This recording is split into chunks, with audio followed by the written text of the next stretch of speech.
Chers amis, bonjour. Je suis heureux de pouvoir vous retrouver autour du message de l'Évangile. Je voudrais vous inviter à lire avec moi ce texte dans le premier livre des Rois au chapitre 19.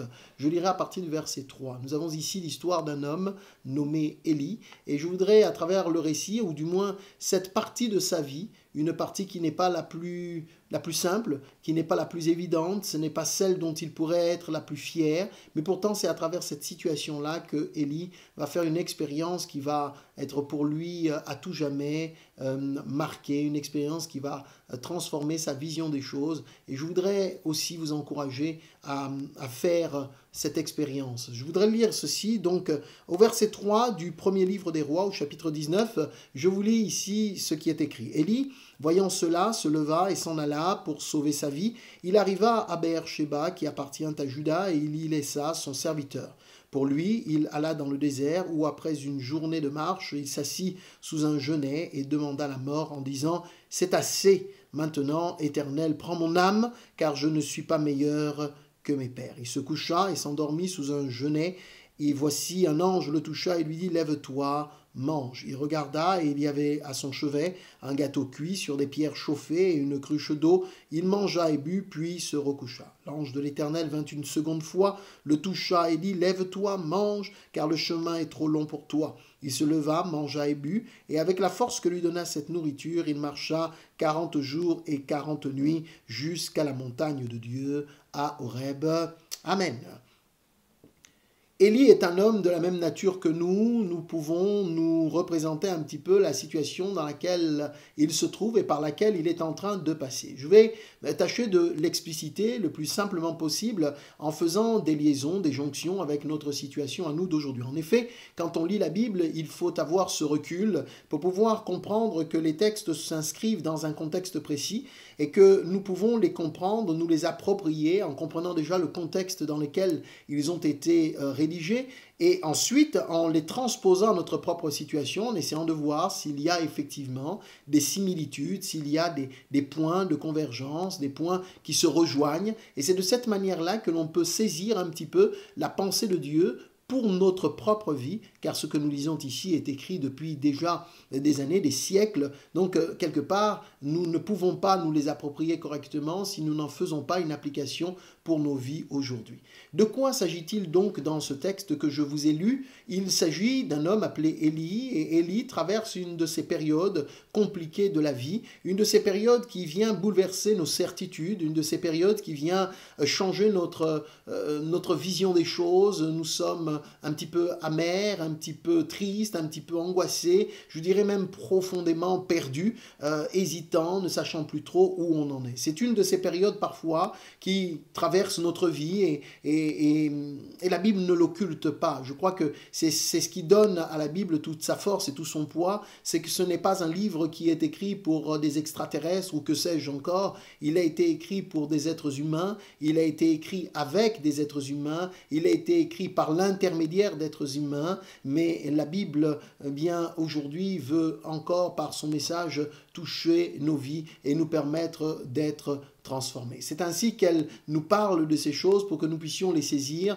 et les comprendre pour nous-mêmes. Alors, Élie, ici, nous l'avons lu dans les premiers versets, se lève et il s'en va pour sauver sa vie. Je vous explique très rapidement, succinctement le contexte. Voilà une situation qui vient percuter la vie de cet homme. Il est menacé, il sait que on le poursuit, on le cherche, on veut lui faire du mal. Et Élie n'est pas masochiste, c'est pas un fou, c'est pas un malade. Sachant qu'on veut porter atteinte à sa vie, il a ce qu'on appelle un réflexe de survie. Il décide de fuir, de s'enfuir, de partir. La Bible nous dit, il se lève et il s'en va pour sauver sa vie. Il est de ces situations parfois qui nous percutent et on ne sait plus trop comment les gérer et la gestion des émotions, la gestion de nos pensées, la gestion de la chose nous paraît parfois bien difficile et parfois la solution eh bien, c'est de fuir, c'est de tourner les talons et de s'en aller. Et voici que Élie eh bien, prend cette décision, il s'en va. La Bible nous dit qu'il arrive à un certain endroit, dans une certaine ville, Beer-Sheba.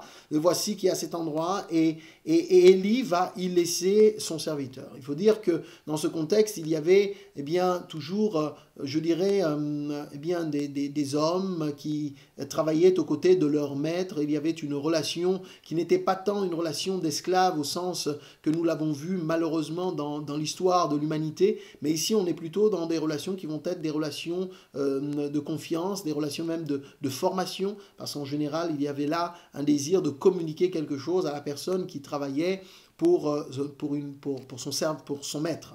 Et voici que Élie, qui est quand même très attaché à son serviteur, va le laisser à cet endroit-là. Il faut savoir que c'est celui qui l'accompagne partout où il va, qui est à ses côtés. Et voici que le trouble dans lequel il se trouve, l'angoisse, la détresse qu'il traverse, l'amène même à se séparer de celui qui est le plus proche de lui, celui qui a toujours été à côté de lui, avec lequel il a toujours été à différents endroits. C'est vous dire à quel point il est intensément touché, marqué, et c'est de ces moments aussi de la vie où on n'a plus envie d'être entouré, on s'isole, on laisse nos amis, notre famille, parfois ça arrive aussi, notre époux, notre épouse, nos enfants, on a un peu de mal, on sent qu'il y a quelque chose qui pèse lourdement sur notre cœur, sur notre vie, on se sent mal intérieurement et on a presque envie de faire, vous savez, comme un blackout, on s'enferme dans notre bulle parce qu'on sent bien qu'il y a besoin de prendre du recul. Et nous avons cette situation ici dont la Bible nous parle. Et je crois que Dieu, mes amis, est bel et bien conscient de ce qu'est la vie des humains. Et si ce texte est inscrit dans la Bible, c'est afin que nous puissions mesurer la teneur de l'attention de Dieu à notre égard. Il sait toutes choses. Et ce texte vient comme pour, je l'ai dit tout à l'heure, rencontrer notre propre expérience, notre propre situation. Peut-être qu'aujourd'hui tout va bien, et c'est tant mieux d'ailleurs, je le souhaite. Mais peut-être qu'au moment où vous entendez cette vidéo, peut-être que vous êtes dans cette même situation. Peut-être que vous êtes dans le même cas qu'Élie ici et que vous vous êtes isolé. Peut-être que même que vous avez pris du recul par rapport à tout ce que vous faisiez entre-temps avec des pensées peut-être qui sont sombres, des pensées un peu compliquées, difficiles à gérer. En tous les cas, la Bible ici ne fait aucun tabou. Elle ne fait pas de tabou de la situation dans laquelle se trouve Élie. La Bible nous dit que pour lui, il alla dans le désert. C'est encore symptomatique vraiment d'un état, je dirais, de déchéance quelque part intérieure, une forme de cassure qui se met en place là progressivement. On voit qu'il s'en va, il s'enfuit, on voit qu'il s'isole, il laisse un de ses proches, ne lui permet pas de l'accompagner. Et puis là, la Bible nous dit qu'il va dans le désert, et le lieu désert, ici bien sûr il s'agit d'un vrai désert, mais le désert, c'est un lieu où il n'y a justement pas âme qui vive. Et voyez-vous, c'est aussi un certain état psychologique dans lequel on peut se placer parce qu'on est dans un isolement intérieur, dans un isolement moral, dans un isolement qui vient comme pour percuter notre vie. Je suivais un reportage il y a quelque temps à la télévision qui parlait de la solitude profonde devant laquelle se retrouvent nos concitoyens, devant laquelle nous nous trouvons à cause du contexte, bien entendu, sanitaire. On pense aux aînés, à nos aînés, aux seniors qui sont en maison de retraite. Bien sûr qu'il y a un travail remarquable qu'il mérite de souligner de la part des soignants, de la part des personnels des maisons de retraite. Mais il est vrai que la coupure, la séparation d'avec ses proches, ne pas les voir suffisamment, ne pas pouvoir les serrer dans les bras, plonge, il est vrai, notre société dans un profond désarroi. Nous parlons de distanciation sociale, nous prenons de la distance. Cette distance crée aussi une distance intérieure et crée malheureusement une forme d'isolement, une forme de solitude. Et il est bon de voir quelques élans de solidarité ici et là, mais voilà. Là n'est pas tout à fait le propos, mais il mérite quand même de souligner tout cela, montrant par là que Élie vivait cette période de crise, une période vraiment profonde où les choses vont même très loin, plus loin. Je parlais de pensées sombres, de pensées compliquées qui peuvent nous agiter dans ces périodes. Élie va formuler, va verbaliser le mal-être dans lequel il se trouve. Il va dans ce lieu désert et il marche pendant encore une journée. On voit vraiment quelqu'un qui s'éloigne, on voit vraiment quelqu'un qui, si on prenait une image qui est en train de descendre petit à petit dans un gouffre, dans le gouffre de la solitude, dans le gouffre de l'angoisse, dans le gouffre de la peur, de tous ces sentiments intérieurs qui se bousculent à l'intérieur de lui, et il va verbaliser cela quand il s'assoit sous un arbre, et un genêt plus précisément, et que là il demande, en s'asseyant, la mort. Il dit à Dieu: c'est assez maintenant, prends mon âme, car je ne suis pas meilleur que mes pères. On a là ici un homme qui ouvre son cœur à Dieu parce qu'il a perdu pied. Je le disais tout à l'heure, les certitudes qui étaient les siennes ont été mises à mal. Il ne sait plus où il en est. Et c'en est au point que la vision qu'il avait de lui-même, l'idée qui se faisait de ses capacités, de la teneur de sa vie, ses certitudes, son sens, je dirais peut-être moral, son sens spirituel même, il se pensait solide. Et voici que tout cela a été bousculé par les circonstances dans lesquelles il s'est retrouvé après avoir fait tant de bien à d'autres. Le voici menacé, le menacé même de mort, et maintenant c'est lui qui demande la mort. Il demande à Dieu la mort. Vous vous rendez compte quand même que ce texte met en évidence un sujet difficile, compliqué. On l'a abordé il y a déjà quelques semaines, mais voyez-vous, je trouve dans la Bible l'expression même de la réalité des hommes de cette terre. Et mes amis, puissiez-vous comprendre que Dieu connaît votre vie, que Dieu connaît la vie des êtres humains, qu'il sait exactement où nous en sommes. Mais pourquoi ne fait-il rien, me direz-vous?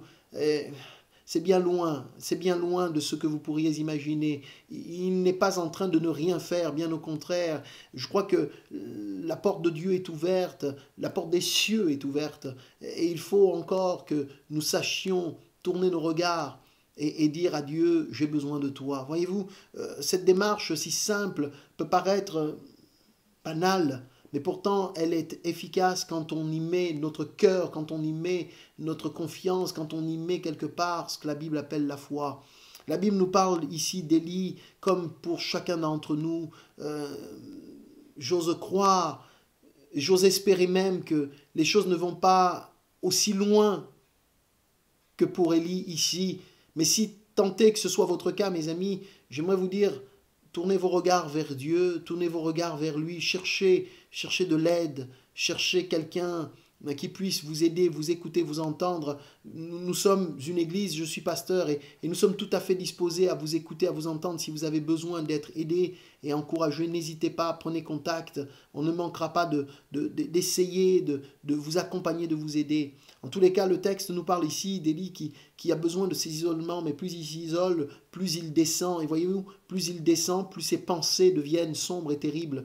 Ce qui m'amène à dire, comme ce texte le montre ici, qu'il faut à tout prix éviter de s'isoler. Il faut à tout prix éviter cette descente, je dirais. Au contraire, il faut chercher de l'aide, il faut chercher un accompagnement, il faut demander le secours. Et le premier secours, je pense, qui peut être associé à tous les autres secours que vous pourriez réclamer, c'est le secours de Dieu. C'est de réclamer son aide à vos côtés tout en faisant ce qui est nécessaire de faire, je le pense, aussi en termes d'accompagnement, ainsi de suite.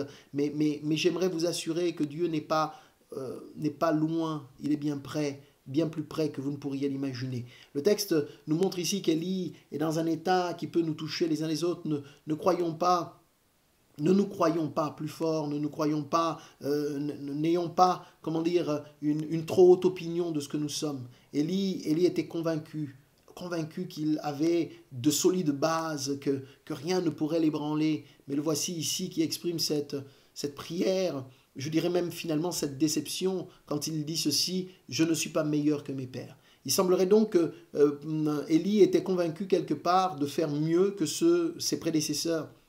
Il était convaincu que lui, il y arriverait, que là où d'autres avaient échoué, lui, il saurait du moins faire la différence. Et voici que l'amer constat est fait devant lui, ce constat qu'il n'est absolument pas meilleur que les autres. Lui aussi est un être humain. Et oui, mes amis, parfois on pense qu'on est meilleur que d'autres. On se compare un petit peu, on se dit, mais non, les autres font ci, mais moi absolument pas. Et le problème, c'est qu'un jour, on se bute à une certaine réalité qui fait remonter à la surface le tréfonds de ce que nous sommes. Et là, on perd pied. Mais je dirais que c'est peut-être une bonne chose de se regarder droit dans la glace et de savoir où on en est. Je crois que c'est le premier pas vers la restauration, vers la guérison. Élie, ici, s'endort. La Bible nous dit qu'il se couche après cette prière. Il s'endort là, sous ce genêt. C'est symptomatique d'un désir de ne plus rien avoir envie de faire. Il n'a plus de saveur. La vie pour lui n'est plus savoureuse. Il n'y a plus d'enthousiasme. Il n'y a plus de désir de faire ou de vivre des choses. Et cette situation, encore une fois, est là pour nous permettre de comprendre que Dieu sait exactement où nous en sommes et il a une solution, une réponse. Car la Bible ne s'arrête pas là. Elle ne nous dit pas, ça y est, c'est fini, Élie s'endort et c'est fini. Non, la Bible nous dit qu'au moment où lui, pendant qu'il s'endort, eh bien, un ange vient et le touche. Un ange. Les anges sont des créatures célestes, sont des créatures que l'on ne voit pas, mais qui peuvent se révéler et se laisser voir. La Bible en parle aussi. Et ce ne sont pas des fables, ce sont des réalités, même si elles peuvent paraître un petit peu compliquées pour nous à saisir ou à comprendre. Mais il y a une réalité ici qui nous dépasse. Et bien, les amis, je crois que nous devons en avoir conscience. Hein. Il y a bien des choses qui nous dépassent en ce moment, et j'ai envie de dire, et pourtant, on saisit un petit peu la teneur de ce qui nous atteint, et pourtant, on se sent dépassé par le traitement, on se sent dépassé par la façon d'essayer de gérer eh bien, cette épidémie qui fait des ravages terribles. Et si là, nous sommes limités, à combien plus forte raison, mes amis, ne sommes-nous pas limités pour les choses qui concernent les aspects et les réalités spirituelles? Oui, les anges existent, et voici que cet ange ici est symboliquement dans la Bible, ici dans ce contexte en particulier, il est symboliquement la représentation de Jésus. Donc je pourrais dire autrement, que pendant que Élie est dans cette situation, accablé, angoissé, fatigué, épuisé, pendant qu'il se laisse quelque part mourir parce qu'il n'y a semble-t-il plus d'espérance dans son cœur, il a été rencontré durement par des situations qui l'ont bouleversé, il y a une cassure qui s'est produite, eh bien c'est à ce moment-là que Jésus vient se présenter à lui.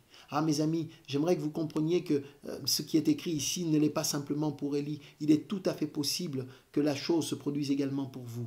Vous pourriez rencontrer un ami, vous pourriez rencontrer quelqu'un de bien plus proche que vous n'imaginez qui viendra à votre rencontre. Oui, il le touche. Et j'aime beaucoup ces détails de l'écriture qui ont une force particulière. Et quand je lis la Bible, c'est toujours ces détails-là qui me marquent pleinement. Il le touche. Il le touche comme s'il avait besoin là d'être secoué, je dirais d'être secouru, peut-être même plus précisément, secoué, non pas bousculé, mais plutôt d'être saisi d'une certaine manière. Il le touche. Dieu voudrait vous toucher, il voudrait toucher votre vie, il voudrait toucher votre âme.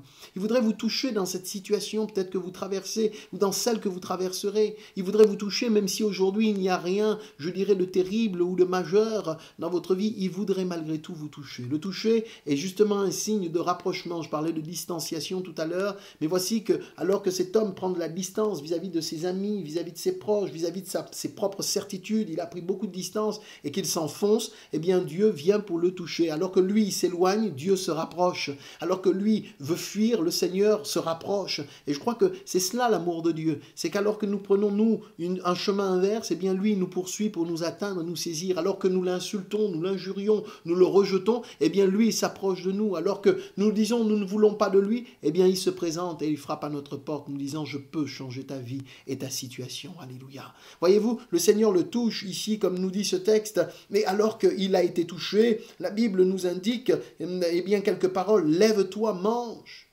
Il ne lui parle pas de sa situation, il ne lui parle pas de son désarroi, il ne lui parle pas en lui faisant des reproches, il n'est pas en train de l'accabler, il n'est pas en train de lui dire mais que sais-je encore, Élie, que fais-tu là, tu es un pauvre malheureux, tu fais n'importe quoi. Non, non, non, il n'est pas en train de lui faire des reproches. Il lui propose de manger. Il lui propose de retrouver des forces, voyez-vous. Et je crois que quand on se retrouve dans une détresse, quand on se retrouve dans le désarroi, on a besoin d'une main secourable qui nous aide à nous restaurer intérieurement. Ici, il ne s'agit pas d'une nourriture physique dont je vous parle. Dans le texte, oui. Mais quelque part, en transposant ce texte plus loin, on comprend donc que ce qui lui est proposé, c'est de reprendre des forces. Tu es fatigué, mon ami. Eh bien, Jésus a dit, venez à moi, vous tous qui êtes fatigués et chargés, je vous donnerai du repos. Voyez-vous, dans ce contexte, on retrouve un Seigneur qui est tellement proche et qui comprend la détresse, qui lui donne à manger. La Bible nous dit qu'il mangera et qu'ensuite, que fait-il? Alors il regarde, il y avait là à son chevet un gâteau cuit sur des pierres chauffées, une cruche d'eau. Voilà que Dieu pourvoit tout ce qui est nécessaire, un peu d'eau parce qu'il faut retrouver, je dirais quelque part, une forme de rafraîchissement. Ça faisait déjà quelque temps certainement qu'il dormait, il avait marché et puis il lui donnait de la nourriture physique. Il fallait qu'il retrouve un petit peu des forces, un petit gâteau, quelque chose vraiment de renouvelant. Et Élie va manger tout cela. La Bible nous dit qu'il mangea et qu'il but, puis il se recoucha. Il semblerait que la détresse soit tellement forte, mais malgré tout, il va se nourrir de ça. Et je voudrais dire qu'il n'y a pas de solution miracle, mes amis. Ne pensez pas que... et souvent, on se trompe un petit peu parfois sur la façon dont Dieu veut agir dans nos vies. Mais bien sûr qu'il peut agir de façon instantanément, puissamment, miraculeusement dans les vies. Mais j'aime à croire que Dieu est un Dieu qui travaille aussi dans le détail, qui travaille dans un certain processus. Élie est fatigué, il se recouche après avoir pourtant mangé ce qui lui a été donné. On peut être parfois tellement accablé que même l'aide peut-être, ou ce que l'on nous dit, nous aide un petit peu, mais on se sent toujours pas bien et on s'enfonce encore. Mais que fait le Seigneur? Le laisse-t-il dans sa situation? Lui fait-il de nouveau des reproches en disant « mais je t'ai apporté quelque chose et tu te laisses encore couler ?» Non, bien au contraire.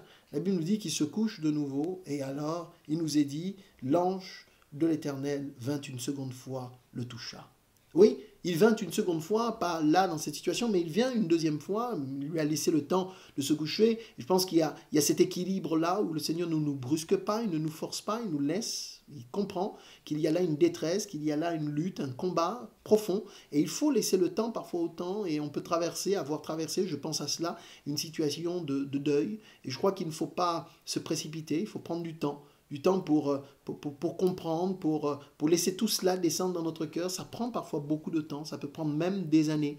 Mais voyez-vous, mes amis, nourrissez-vous malgré tout, nourrissez-vous de paroles d'espérance, nourrissez-vous, oserais-je dire, de l'évangile. Nourrissez-vous de la bonne parole du Seigneur. La Bible nous dit l'inquiétude dans le cœur de l'homme là-bas.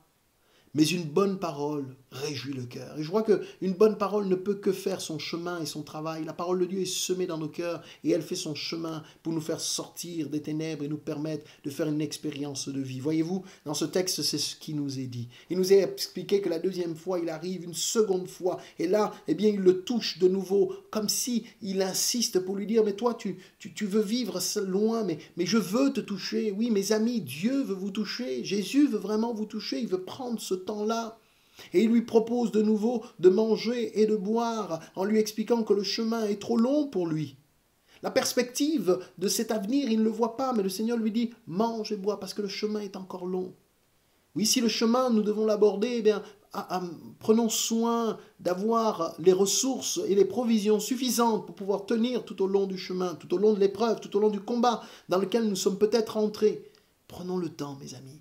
Mais voyez le Seigneur avec beaucoup de bienveillance. Dans ce texte, on retrouve l'amour et la bienveillance de Dieu qui, encore une fois, le touche.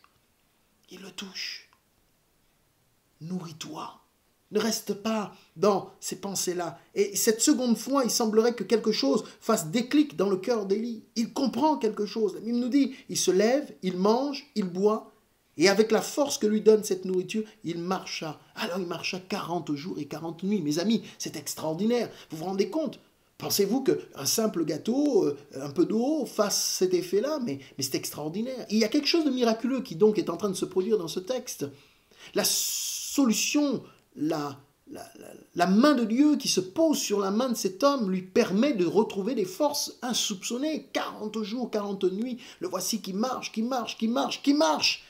Le but important n'était pas tant de marcher, mais d'arriver jusqu'à un certain endroit. Et là, la Bible nous dit qu'il arrive jusqu'à la montagne de Dieu qui s'appelle Horeb. Et je trouve que là, il y a quelque chose de très fort. Il lui était nécessaire de répondre au rendez-vous qui était attendu. Dieu, avec patience, lui a laissé le temps. Mais il lui dit, mange parce que je te donne un rendez-vous, rejoins-moi. Mes amis, voulez-vous rejoindre votre Dieu, votre Sauveur, Jésus-Christ, sur le chemin ou le lieu du rendez-vous qu'il vous propose? Oui, ce que je lis et ce que je partage avec vous ce soir est peut-être, et amorce peut-être, eh bien, les termes d'un rendez-vous qu'il souhaite vous donner. Mes amis, ne dites pas non à cela. Je vous suggère, je vous conseille, je vous en supplie même, ne restez pas isolés, ne restez pas dans votre problème, ne restez pas dans vos soucis, ne restez pas dans votre angoisse, mais réalisez que le Seigneur veut vous toucher. Non seulement vous toucher, mais il veut aussi vous aider à aller un tout petit peu plus loin, à le rejoindre sur cette montagne, le lieu du rendez-vous. Curieusement, la Bible nous dit que Jésus a été crucifié sur une montagne.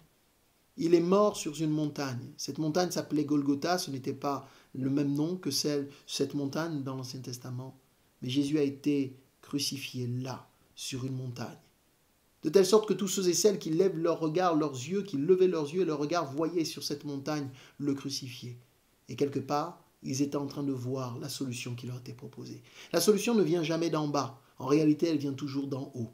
C'est toujours vers le haut que nos yeux se portent et alors là, il y a une solution qui arrive. Votre enfant, peut-être si vous en avez, qui commence à faire ses premiers pas, quand vous lui proposez d'avancer vers vous, regarde toujours la perspective devant et les yeux levés, parce qu'il tend les bras. Et vous lui tendez les bras, il tendra les bras, il vient vers vous. Et voyez-vous, c'est de la même manière. Dieu veut vous accueillir, il veut vous prendre en main, il veut vous aider. Que le Seigneur vous bénisse. Venez à sa rencontre, vous ne le regretterez pas. Seigneur, merci de bénir les amis qui derrière leur écran écoutent ce message. Tu les connais, mais je fais confiance à ta bienveillance pour les toucher, pour leur donner à manger, pour les relever et pour leur permettre de te rencontrer. Merci Seigneur. Amen.